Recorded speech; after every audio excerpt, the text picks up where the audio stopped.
Ya. Bismillahirrahmanirrahim. Assalamualaikum warahmatullahi wabarakatuh. Waalaikumsalam warahmatullahi wabarakatuh. Baiklah, pertama-tama marilah kita panjatkan puji syukur atas kehadirat Allah Subhanahu wa taala karena berkatnya lah kita dapat berkumpul di ruang Zoom kelas ini. Baik, adapun topik yang akan kami diskusikan pada pertemuan kali ini yaitu mengenai uh, persiapan pembuatan prototipe web e-commerce. Sebelumnya, di sini saya akan memperkenalkan anggota-anggota dari kelompok 5, yang di mana di sini saya sendiri, Asri Astita sebagai moderator, dan ada saudara Idris Sarabiti sebagai pemateri pertama, dan ada saudara Imam Asmari.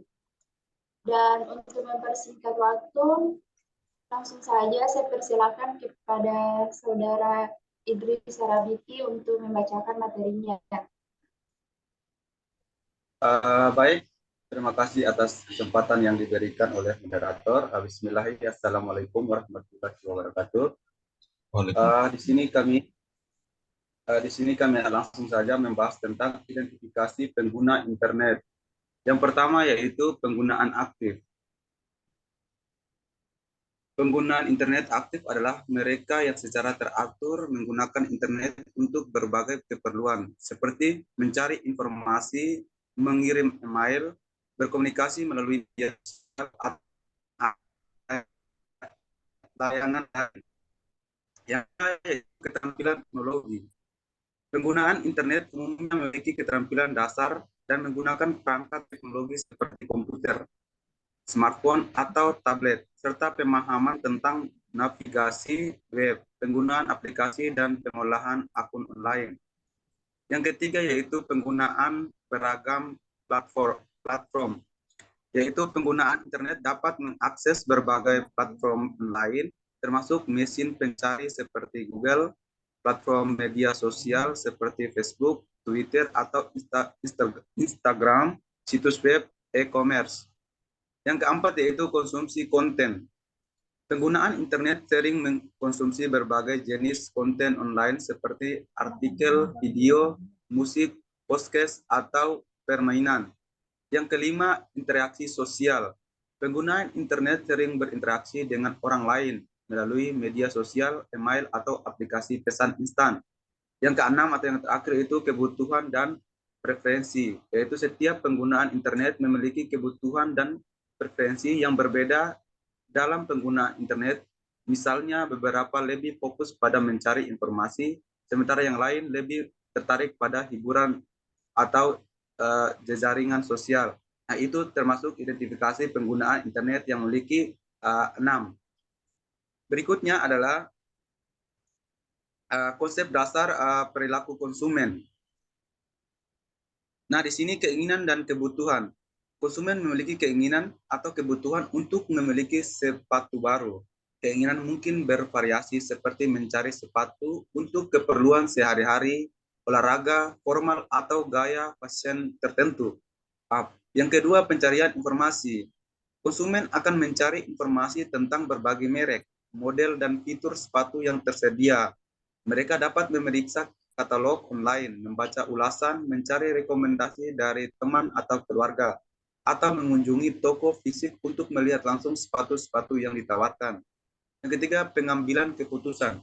Konsumen akan memilih sepatu yang paling sesuai dengan kebutuhan dan preferensi mereka berdasarkan evaluasi alternatif yang lebih dilakukan. Keputusan pembelian dapat dipengaruhi oleh faktor seperti harga, merek, kualitas, ukuran pilih. Itu merupakan konsep dasar perilaku konsumen yang terdiri dari keinginan dan kebutuhan, pencarian informasi, pengambilan keputusan. Nah,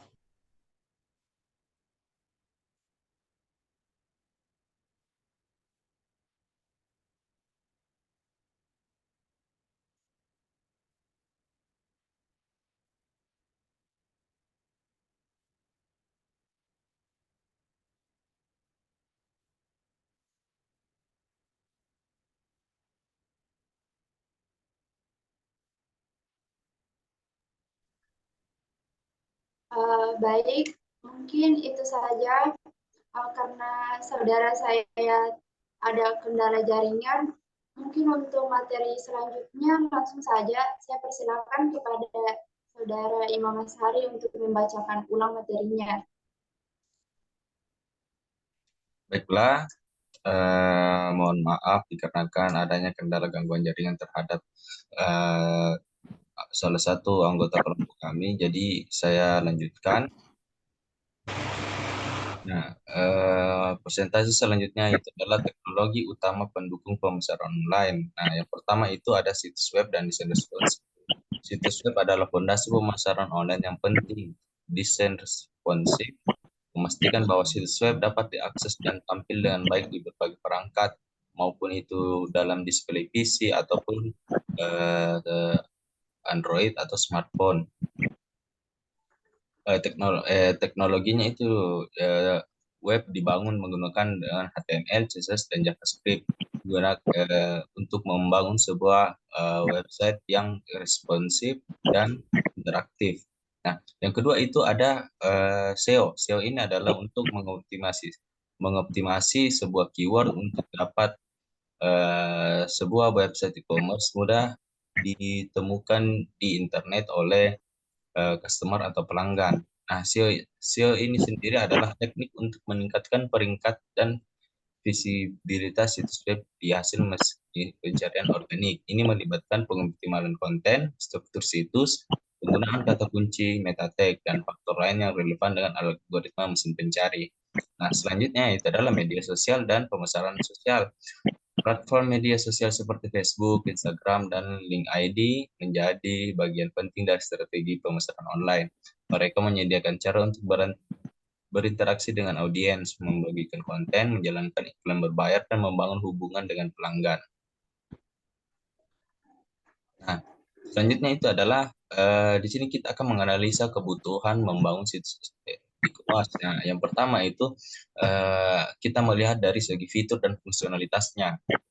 Nah, fungsi dan fungsionalitasnya itu menentukan fitur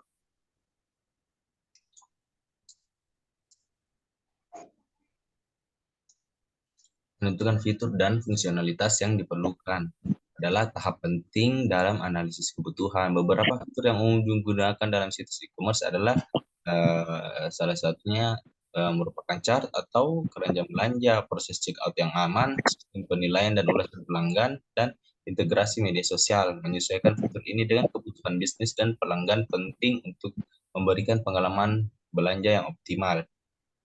Nah, yang kedua, desain dan pengalaman pengguna. Analisis kebutuhan juga mencakup desain dan pengalaman pengguna.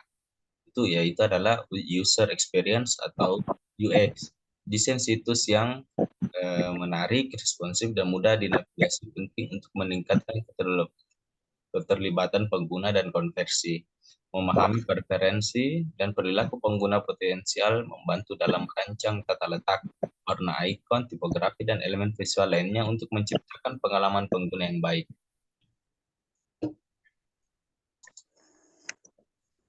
Nah, keputusan proses penyewaan membangun hosting.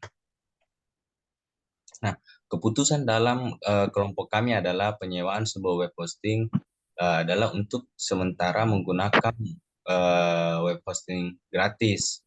Dan jika nanti timbul kendala atau masalah terhadap web hosting gratis yang kami gunakan, mungkin kelompok kami akan melakukan penyewaan hosting yang berbayar. Dan adapun beberapa hosting berbayar yang kami pilih, yang diantaranya adalah Niaga Hoster dan Hostinger. Kedua platform yang menyediakan hosting ini merupakan salah satu platform penyedia hosting terbesar di Indonesia. Jadi kami nantinya akan mempercayakan atau memilih antara salah satu kedua platform hosting web tersebut.